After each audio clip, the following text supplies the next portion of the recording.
So ఈ రోజు అలాంటి ఎలిగేషన్ ఏ విధంగా చూస్తారు? ఎందుకంటే ఇదంతా మీ భవిష్యత్తు, ఎలా మాట్లాడతారు? అవన్నీ అలిగేషన్స్ అండి.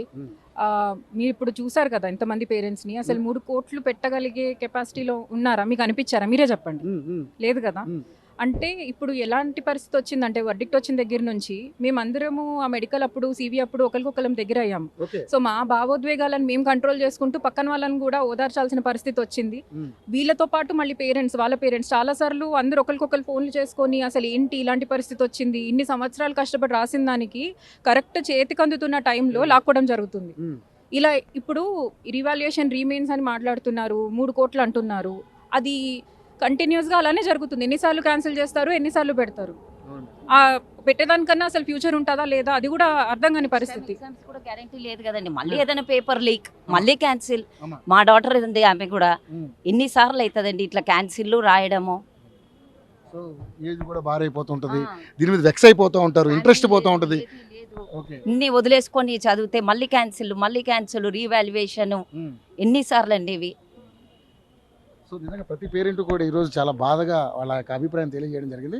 సో మేడం, దీని మీద మరి ఎటువంటి అంటే నిర్ణయం ఇప్పుడు కోర్టు నుంచి కావచ్చు, అదేవిధంగా ప్రభుత్వం నుంచి కావచ్చు, ఏ విధంగా ఎక్స్పెక్ట్ చేస్తున్నారు? మేమైతే మా సైడ్ ఎక్స్పెక్ట్ చేస్తున్నామని కంపల్సరీ ఈ 563 మెంబర్స్ సైడే వస్తుందండి. ఎందుకంటే అది గవర్నమెంట్, ఇది 3rd time, not first time. అందుకని కంపల్సరీ మా సైడే నమ్మకం, గట్టి నమ్మకం డివిజనల్ బెంచ్ లో మాకేనండి. మొన్ననే అనుకున్నాం కానీ లేదండి, కంపల్సరీ. ఎందుకంటే మేమేం కష్టపడి చదివింది ఒట్టి కాదు. ఇప్పుడు మేముంటే చెప్తాం కదండి 3 crores 2 crores ఇప్పుడైనా రెడీగా, ఏదైనా మా ఇల్లు అమ్మి కూడా ఇప్పుడంటే మేము ఇస్తామండి. కావాలంటే 3 crores ఎవరన్నా ఉంటే చెప్పండి, మాకున్న ఇల్లు అమ్మి ఇప్పుడు కడతాం ఇస్తామంటే మేము ఇప్పుడు రెడీ ఉన్నాం. అన్నీ ఒట్టి చెప్పొద్దండి. కష్టపడి మాకు తెలుసు, మా డాటర్ వాళ్ళు ఎంత కష్టపడి మా కళ్ళ ముందు చదివి పిల్లలు ఉంటే వదిలేసి మేము చూసుకున్నాం. మా సన్న వాళ్ళని మన్మళ్ళని వాళ్ళని చూసుకుంటే వాళ్ళు రాశారని. అన్ని ఇయర్స్ నుంచి రాస్తుంది మా పాప. మన కష్టం ఎవరికి తెలియదు, ఒక మాట అనేయాలి అంతే, వాళ్ళ మీద బురద చెల్లిస్తే అయిపోతుంది. అదే ఇప్పుడు 3 crores అంటున్నారు కదండి, ఎక్కడున్నాయో. 3 కోట్లు ఇచ్చేప్పుడు ముందుకు 3 కోట్లు మంచి హాయిగా ఉంటుంది. అదే అంటున్నాం, అయినా సరే అంటున్నాం అండి. ఇల్లు అమ్ముకొని ఇప్పుడు ఎవరైనా ఉంటే చెప్పమనంటే ఇస్తారా అడగండి. గ్యారంటీగా జాబ్ అని రాసి ఇవ్వమనండి, మేము కూడా రెడీగా ఉన్నాం ఇవ్వడానికి.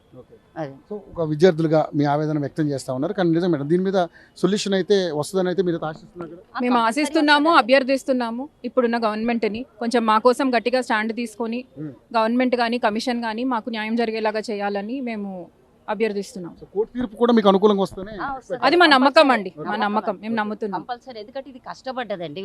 అప్పుడంటే సరే పేపర్ లీక్ అన్నారు వదిలేసాం, ఇది కంపల్సరీ. ఎందుకంటే ఇది ఈసారి కావద్దని అంత గట్టిగా 2 times ఫెయిల్ అయితే 3rd టైం కూడా ఉంటుందండి. వాళ్ళు జాగ్రత్తగా చూస్తారు కదా టీజీపీఎస్ వాళ్ళు. ఫస్ట్ మిస్టేక్, సెకండ్ మిస్టేక్ ఈసారి ఉండదు. అందుకనే మాకు గట్టి నమ్మకం. అసలు 3 కోట్లు అని మాట్లాడుతున్నారు, దేనికి ఎవిడెన్స్ ఉందండి? అది 3 కోట్లు ఎక్కడ ఒక నోటి మాట మెంబర్స్ ని కనుక్కోవచ్చు కదండి, ఇచ్చారా అని. అంత ఎంతసేపు కాదు గవర్నమెంట్ కి. ఇందాక మీలాంటి ఒక పేరెంట్ తో మాట్లాడండి, అతను ఆటో తోలుతాడండి, కన్నులు ఎమ్మట నీళ్ళు వస్తూ ఉన్నాయి. సో ఇలాంటి ఎన్నో గాథలు ఉన్నాయి, కానీ ఒక మాట కనుక్కోవచ్చండి, అన్ని కనుక్కోవచ్చు. 3 కోట్లు ఇచ్చారా అని మేము రెడీ ఉన్నాం, అన్ని ఫ్రాంక్ అన్ని చూపిస్తాం. పేరెంట్స్ నుంచి 563 మెంబర్స్ ని కనుక్కోమనండి, ఎవరెవరు ఇచ్చారో అన్ని తెలుస్తుంది.